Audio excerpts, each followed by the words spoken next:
आज हम पढ़ेंगे क्लास 10 कक्षा 10 की मैथ में हम जानेंगे कक्षा 10 की जो पहली एक्सरसाइज है यानी वन प्रश्नावली वन प्रश्नावली वन में हम जानेंगे 1.1 में क्या क्या है। 1.1 में हमारा जो है यूक्लिड विभाजन एल्गोरिथ्म का यूज बताया गया है, लेकिन उसके पहले यूक्लिड विभाजन एल्गोरिथ्म का यूज जानने से पहले हम ये जानना हमें जरूरी होगा कि कक्षा 10 में तो है तो संख्याएं पहले तो हमें जानना होगा। क्या जानना होगा? संख्या क्या होती है और संख्याएं होती हैं तो कितनी होती हैं। अब संख्याएं हमें जानना है तो हम आपको बता दें, आपकी जानकारी के लिए, बेसिक जानकारी के लिए आपको बता दें कि संख्याएं दो प्रकार की होती है। एक तो होती है वास्तविक संख्याएं, दूसरा होता है काल्पनिक संख्याएं। तो जो वास्तविक संख्याएं और काल्पनिक संख्याएं, दो संख्याएं होती। तो ये जो काल्पनिक संख्याएं हैं इनको अभी 10th तक हम नहीं चर्चा करेंगे क्योंकि ये हमारा फर्स्ट ईयर से सिलेबस आता है। अगले वीडियो में हम बताएंगे काल्पनिक संख्याएं कौन कौन सी होती हैं, किस तरीके की होती हैं, कैसे काल्पनिक संख्याएं होती हैं। लेकिन जो हमारा टॉपिक आता है वास्तविक संख्याएं का, क्योंकि अब हम मैथ पढ़ने जा रहे हैं तो इतना हमारी जानकारी में होना चाहिए कि संख्याएं कौन कौन सी होती हैं। तो आपने नाम सुना होगा प्राकृतिक संख्याएं। कौन सी संख्या? प्राकृतिक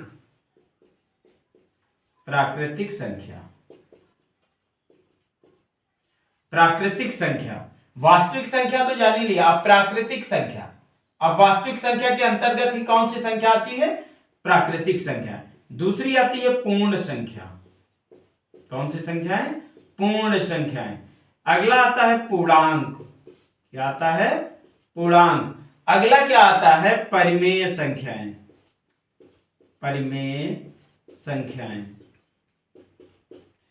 अगला आता है अपरिमेय। काफी दिनों के बाद पुनः मैथ का जो है सिलेबस दे रहा हूं, तो इसलिए ध्यान से पढ़ते हुए चलिए, गौर करिए और रट के नहीं चलना है क्योंकि मैथ है, रटा नहीं जा सकता है। इसलिए जो प्राकृतिक संख्याएं होती हैं यानी जो नेचुरल नंबर्स होते हैं, नेचुरल नंबर, तो इसे हम प्राकृतिक संख्या को देखिए समझ करके चलना है तो n से दर्शाते हैं। किससे दर्शाते हैं? n से। तो ये क्या होते हैं? 1 2 3 4 5 डैश, यानी जितनी भी संख्याएं होती हैं अनंत तक, वो सभी क्या होती हैं? प्राकृतिक संख्याएं होती हैं। समझ में आ गया इतनी बात? दूसरा होता है पूर्ण संख्याएं। अब पूर्ण संख्या यानी होल नंबर। क्या होता है? होल नंबर, जिसे W से दर्शाते हैं। इसको हम लिख सकते हैं 0 + n। यानी क्या है? जो हमारी नेचुरल नंबर्स हैं यानी जो हमारी प्राकृतिक संख्याएं हैं, इन प्राकृतिक संख्याओं में हम क्या करें? 0 जोड़ दें। यानी क्या हो गया हमारा? 0, 1, 2, 3, 4, 5। यानी इंग्लिश में हम कह सकते हैं तो 0 1 2 3 4, यानी 0 से स्टार्ट कर दें तो वो हमारा होल नंबर्स हो गया, यानी जिसे हम W कहते हैं सांकेतिक रूप में। और ये हमारी कौन सी संख्या होती है? पूर्ण संख्या। इसी के साथ में पूर्णांक समझ लेते हैं। पूर्णांक जो होते हैं इसे Z से दर्शाते हैं। किससे दर्शाते हैं? Z से। समझ में आ रहा? अब देखिए, दो चीजें मैंने अभी तक पढ़ी, एक तो प्राकृतिक संख्या है, दूसरा पूर्ण संख्या है, तीसरा हमें पढ़ना है पूर्णांक। अब हमने प्राकृतिक संख्याएं पढ़ ली, पूर्ण संख्याएं पढ़ ली, तो अब इसके बाद आता है, क्या आता है? पूर्णांक। अब पूर्णांक को हम Z से दर्शाते हैं। तो पूर्णांक में जैसे देखिए अभी हमने इन नंबर्स को लिखा, तो इधर हम लिख देते हैं 0, 1, 2, 3, 4, 5 डैश। और इधर क्या हो जाएगा? -1, -2 और -3, -4, यानी डैश। तो ये जो हमारे होते हैं ये क्या होते हैं? पूर्णांक होते हैं। पूर्णांक समझ गए? अब अगला आता है परिमेय संख्याएं। कौन सी संख्या है? परिमेय संख्याएं। अब आपसे पूछा जा सकता है कि प्रश्न पूछा जा सकता है √1 क्या सिद्ध कीजिए कि √3 एक परिमेय संख्या है या अपरिमेय संख्या है। बड़ा दिमाग लगा करके चलना है तुमको विशेष तौर से, क्योंकि ये महत्वपूर्ण इंपॉर्टेंट क्वेश्चन रहता है। ये हर बार हाई स्कूल के बोर्ड एग्जाम में पूछा जा सकता है। कभी पूछ लिया जाता है बताइए कि √5 क्या एक अपरिमेय संख्या है तो कैसे हल करेंगे। तो बच्चे क्या होते हैं यही सोच करके कि कैसे √3 अपरिमेय संख्या होगा, 5 कैसे हल होगा, वो छोड़ करके चले आते हैं। तो हमें किसी भी सवाल को छोड़ना नहीं, हमें समझ यदि हम यहाँ से मेन छोटी से छोटी चीजें सीख लेंगे तो बिल्कुल मैं पूर्ण विश्वास आपको दिलाता हूं, मैथ आपको रटना नहीं पड़ेगा, ना मैथ से डरना पड़ेगा, मैथ आपको आसानी से आ जाएगी। अब जो परिमेय संख्याएं होती हैं तो परिमेय संख्याओं में काफी चीजें आपको जानकारी भी होंगी। तो जैसे परिमेय संख्याएं होती हैं, परिमेय संख्या हम बात कर रहे हैं तो परिमेय संख्या क्या होती है, P/Q के रूप में होती है। क्या होता है, P/Q के रूप में होती है। जब P/Q के रूप में होती है तो इसमें क्या होता है, कामा लगा के हम लिख सकते हैं Q नॉट इक्वल टू 0, यानी जहां हम कर सकते हैं Q का मान क्या ना हो, 0 ना हो, नॉट इक्वल टू यानी Q इक्वल टू 0 यानी Q बराबर 0, और इसको काट दिया तो ये क्या हो गया, नॉट इक्वल टू यानी Q का मान 0 ना हो। तो ये समझ गए, Q नॉट इक्वल टू 0। वाह, अब समझ में आ गई इतनी बात। वाह P और Q क्या हो, पूर्णांक हो, क्या हो, पूर्णांक हो।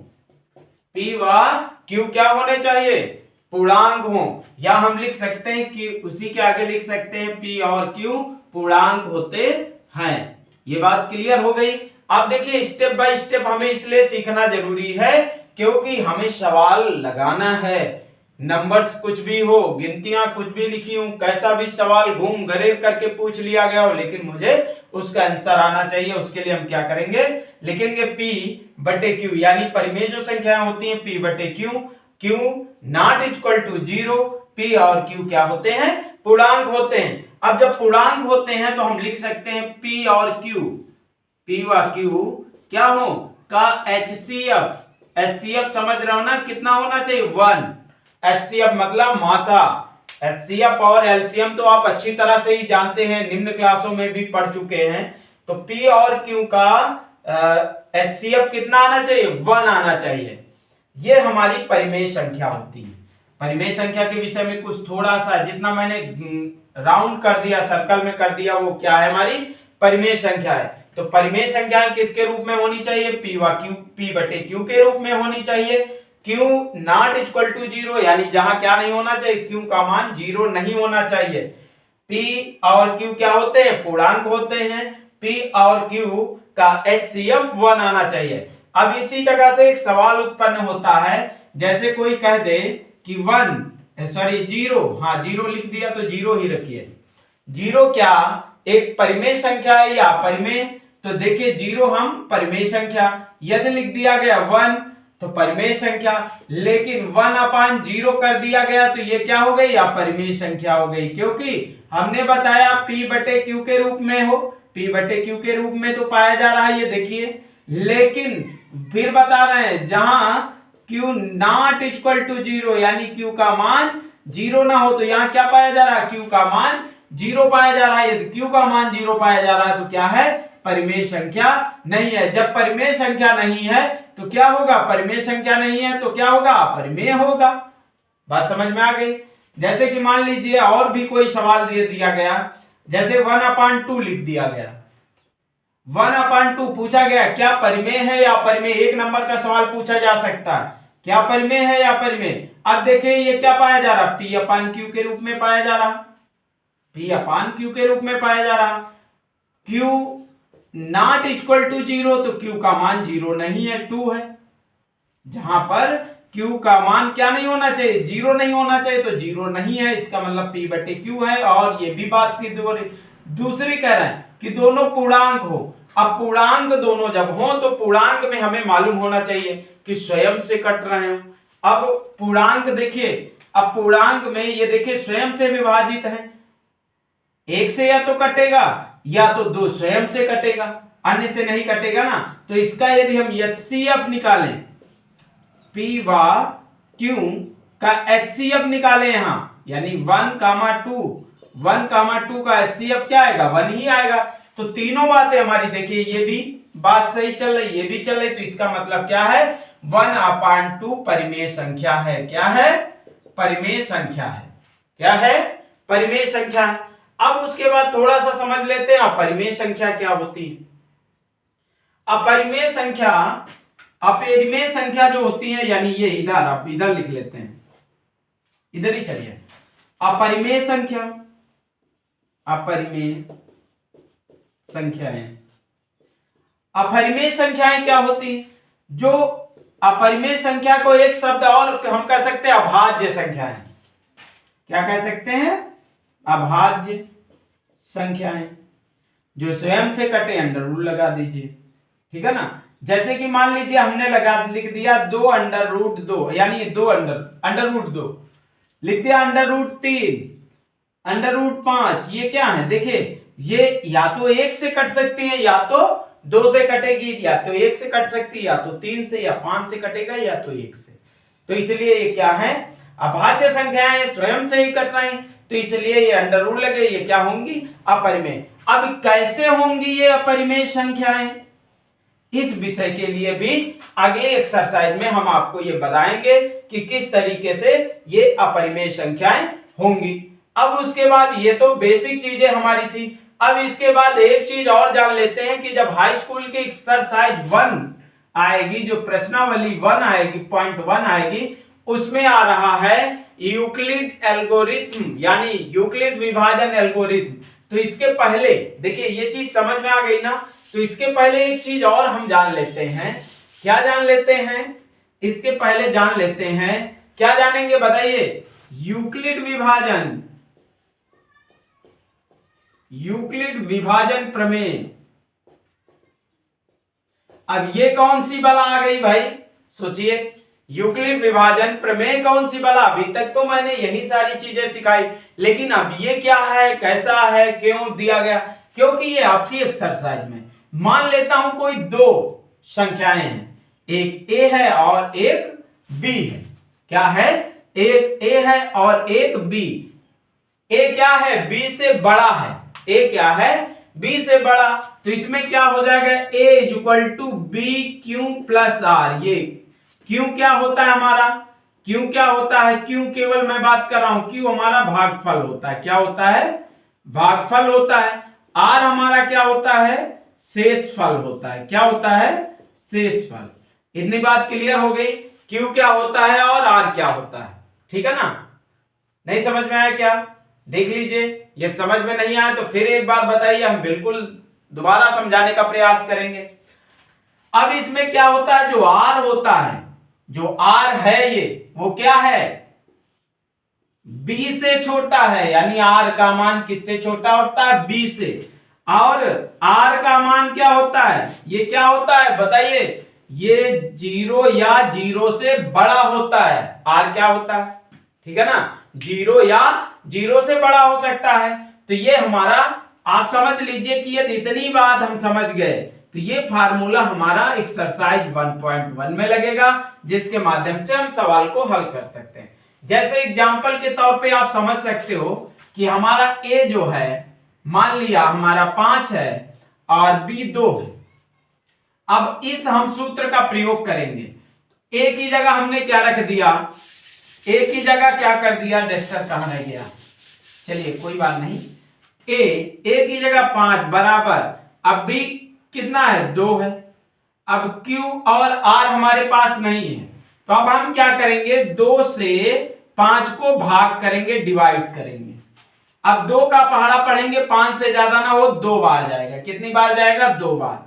फिर यहां आ जाएगा 4, फिर यहां 1 बचेगा। तो ये क्या हो जाएगा? 2, और भागफल Q क्या है हमारा? भागफल, यानी 2 गुणित 2 प्लस शेषफल कितना है? R यानी 1। तो ये हमारा हो गया।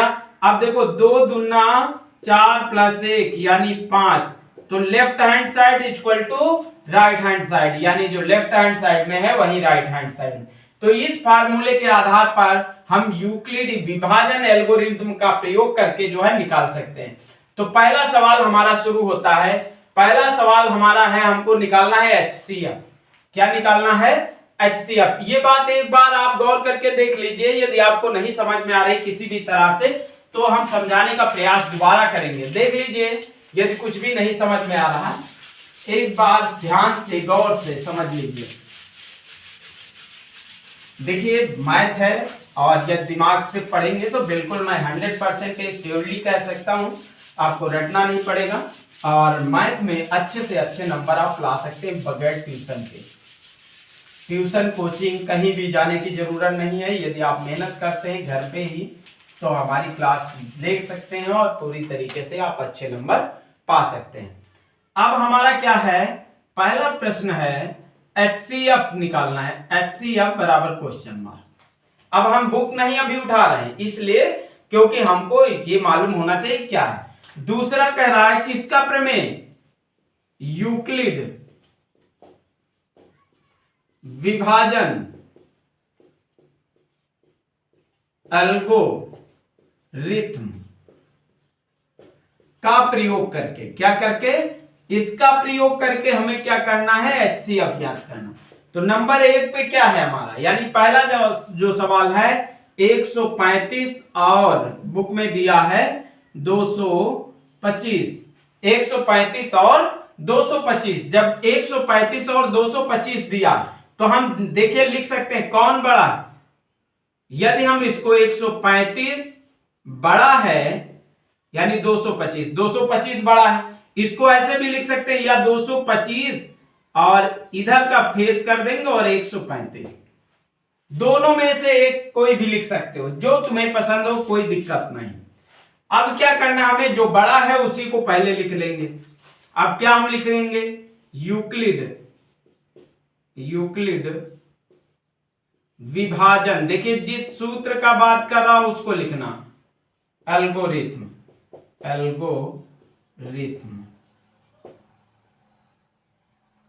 प्रमेय से अब हम क्या लिखेंगे, 225 लिखा बराबर लिखा 135, क्योंकि हमारा फार्मूला क्या करता है, A = BQ + R। क्या फार्मूला कह रहा है, A = BQ + R। अब ये हमने लिखा तो इधर हमारा क्या हो जाएगा, 135 से 225 को क्या कर देना, भाग दे देना। अब 135 देखिए यहां पर 135 है, इधर 13 और इधर 22 है। यदि यहां पे हम 2 बार ले जाएंगे, 13 दूना 26, 22 कम पड़ा तो एक बार 135।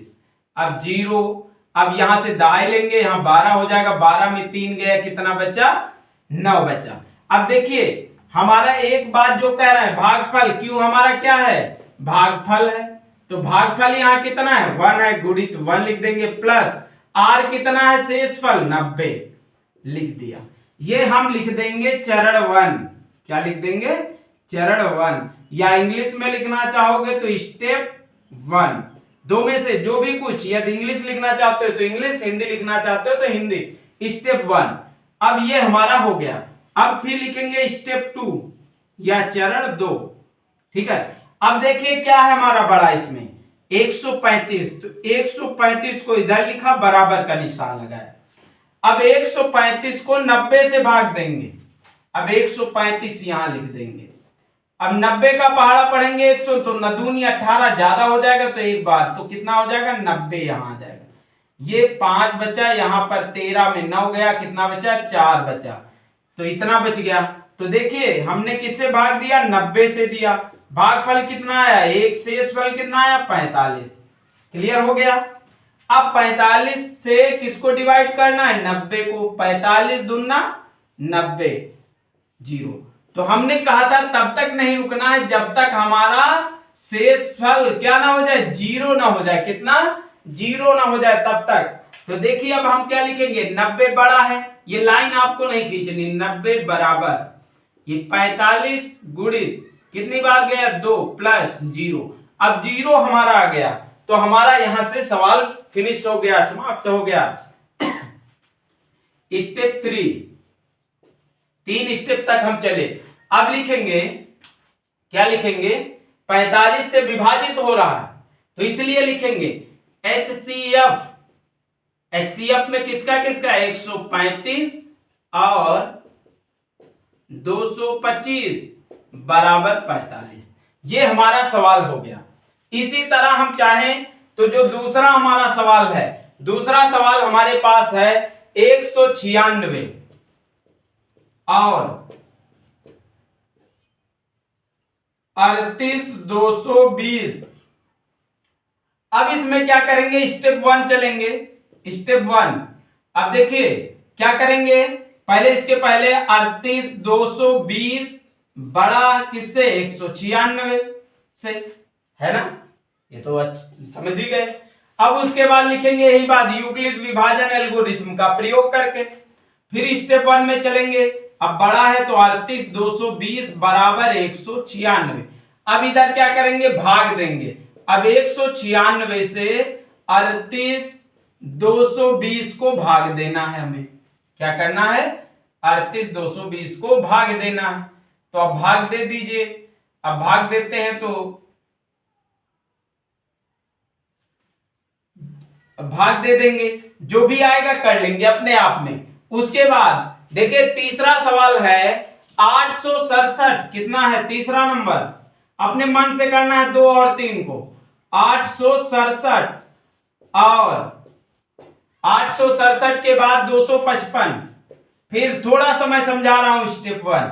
फिर क्या करेंगे, 867 बड़ा है किससे, 255 से, तो क्या लिखेंगे स्टेप 1 में, स्टेप 1 में 255 सॉरी 867 बराबर 255। अब क्या करेंगे, 255 से भाग दे देंगे 867, यानी क्योंकि मैं नहीं लगा रहा हूं, यदि मैं हल कर दूंगा तो आप केवल कॉपीराइट कर लोगे, उतार लोगे, इसलिए मैंने एक सवाल को समझा दिया। इसी के आधार पर आपको 2 नंबर और 3 नंबर सवाल लगाना है, रटना नहीं है, मैथ है। यदि आप रटोगे तो बिल्कुल मैं कह सकता हूं कि आप हल नहीं कर पाओगे सवालों को, किसी भी तरीके से आप मैथ में कमजोर होते जाओगे। और यदि रटोगे नहीं तो मेरा वादा है कि आपको मैथ में कोई पीछे नहीं कर सकता।